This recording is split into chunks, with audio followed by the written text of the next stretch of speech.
Hello, everyone, and welcome to another video commentary. The themes for this week are the role of identity in mental health and where we're going from here. Let's check it out. Specifically, we're going to be talking about place-based identity, which is coming from the Barringer article 2006. The importance of place and identity in Appalachia is a specific example there. And then we're going to move on to talk about some of the modern challenges of identity and mental health, particularly having to do with social media use in adolescents. And then ultimately, we're going to talk a little bit about what kind of mental health trends are emerging and what we can expect from the future with mental health and technology. In our first article, what we're really interested in here is the interplay of identity being identity and health, particularly in a geographic region or a cultural region. This has cultural implications, but perhaps it's an area of the world that people can easily overlook. This is Appalachia, the Appalachian Mountain Range in southeastern United States. These are old communities, they're isolated communities, they're tight-knit communities. There are issues with health there, and that's what this article is getting into. But for our purposes here, I would like you to consider this in terms of how this shapes people's identity. This article is talking a lot about how people think of themselves there. They're also thinking of themselves as separate from other communities, including healthcare providers and people like me in the academy who might be trying to improve health and health disparities for these communities and others. So there's a lot of issues here, but let's think about this a little bit. This article is reminding us that place isn't just geography, it's identity. It factors into how we think of ourselves. And in this case, there's a strong identification with the land itself, with the community, and self-reliance. These kinds of values govern people's interactions and how they think of themselves as well as their health. Now, on the bright side, this increases social support significantly. In tight-knit communities, people have more social support, and that makes them feel better equipped to deal with things like crises. We call that coping. But that also means that there's a double-edged sword here in terms of it's possible to spread bad information and maintain that bad information within the community due to cultural norms, including stigma against mental health and other things. So this article is not exactly addressing mental health, not for the whole thing, but it's got implications for that, and we want to see if we can tie that into our other themes here as well. So what about seeking therapy? Is that part of this idea of self-reliance? Can we situate that, for example, in that value? Well, you would have to if you want to improve health disparities. In this case, uh, if there are stigmas in the community about, for instance, seeking health care or mental health care, that could be a problem because people won't do it if there are obstacles to it. And if seeking help is seen as a compromise with the value of self-reliance, well, that's not going to work, is it? But maybe if we think about this from a health communication standpoint, that could be reframed in such a way as to be a kind of self-reliance. Um, Obviously, the communities are tight knit and they can rely on each other, and that's part of that. If you could find a way to tap into that, for example, that might be beneficial to remove those stigmas. So that's just one example here of how place factors into identity, and then identity factors into how we seek and receive healthcare. And so this is probably old news for most of you if you've taken health communication before, but we do need to have cultural considerations and identity considerations for any sort of health communication. But for you, you can think about how that factors into your identity. In what ways did the place that you were raised influence your identity? And how does that influence your ability to engage with health information? Some other aspects here are there's a strong religious community in these areas. Usually people tend to be quite religious. That can help or hinder this as well. There is comfort to be had in religion. There's a great deal of evidence to show that people who have intrinsic and extrinsic religiosity are going to deal with adversity better. The downside of that, of course, is that they may just interpret things as God's will and not seek help that they might need. So again, we've got another positive and negative aspect here. Um, Additionally, these areas are socioeconomically disadvantaged. So these populations, uh, that reduces their access to healthcare. Not only are there cultural boundaries and barriers that get in the way of people seeking the help that they need. We also may see structural issues in terms of what kind of resources are available to them and how likely they are to pursue them.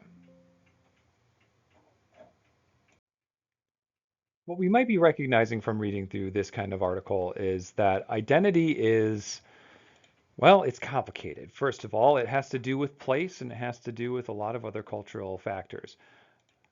It is also dynamic. So we do want to recognize that identity changes over time. It changes with generations, it changes with the influx of new technologies or cultures or trends or whatever. Um, but ultimately, identity can't be ignored, and we can't look at health conditions with one size fits all kind of approaches. This is kind of old hat, I think, for you by now, but hopefully, looking at the specific case can give you an example of, yeah, that sense of identity can really get in the way of people actually being healthy.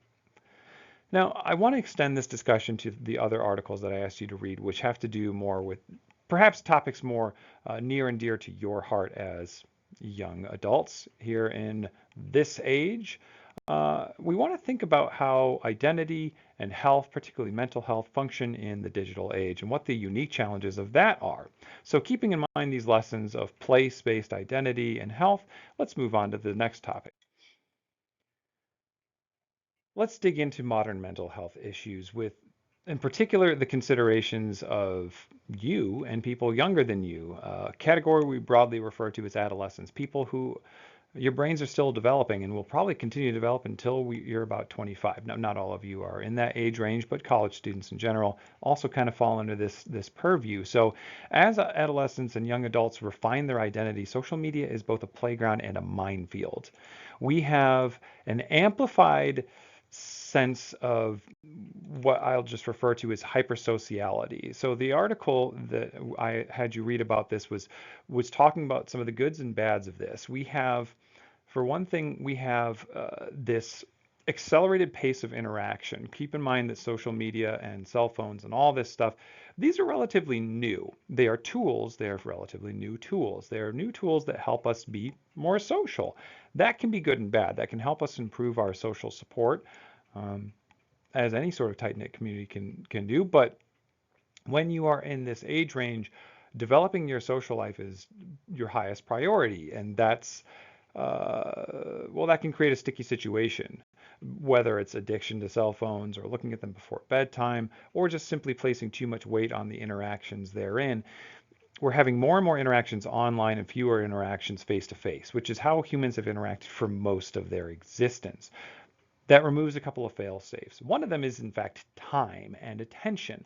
So, with those things removed, we have a challenge with young adults and, well, all of us being incentivized to engage with these things as quickly and as frequently as possible.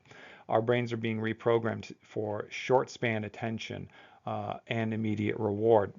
If you're trying to develop a social life, that could lead to some obvious problems. This is what I mean by amplified hypersociality. We're going to see more increased risks, uh, social risks in others. We're going to see perverse incentives in terms of you are incentivized to pay attention to your device for short spurts of time, but over and over and over and over, increasing those interactions and reinforcing perhaps bad habits, such as sleep hygiene. If we're doing this right before bed, we are probably going to lay awake ruminating, to say nothing of the impact of blue light on our sleep patterns and all that nasty stuff too. So at the very least, we need to think about ways to improve this and leverage the benefits. What are some of the benefits? Well, it does foster connection. We've got that. If you're an isolated group or community or a minority group, well, this can reduce social isolation when it goes well. When it doesn't go so well, though, that's a problem. It can also create echo chambers. It can encourage more toxic behaviors. And so we're starting to see, well, I mean, this was obvious from the beginning, but we're starting to see an increased need for rethinking the ethics of ourselves interacting not just on these devices, but with them. So we need to figure this out before it gets out of hand. When's that going to happen? That's hard to say. Is it already out of hand? Well, not necessarily. Humans are adaptable, if nothing else. But it could be out of hand for some people Hopefully, not people watching this video, but we're all susceptible to this. I do the same things. I have some bad habits associated with my phone too. Um, and I did my maturation before I got a smartphone. So we're all susceptible to this, and we want to think about what a good future looks like. On that note, let's move on to the next reading. Our last reading here is getting into some of the modern trajectories of the post-COVID era in particular. We see a lot of professional presence of therapists online. So this is in social media, and there's also telehealth things. So these things are not going away, but we saw an increased dependence um, on these resources during the COVID-19 era. And now we have uh, this kind of weird little phenomenon of basically social media influencers that are therapists. And so this is a kind of unique perspective that's worth our consideration because this kind of stuff is going to be more important all the time.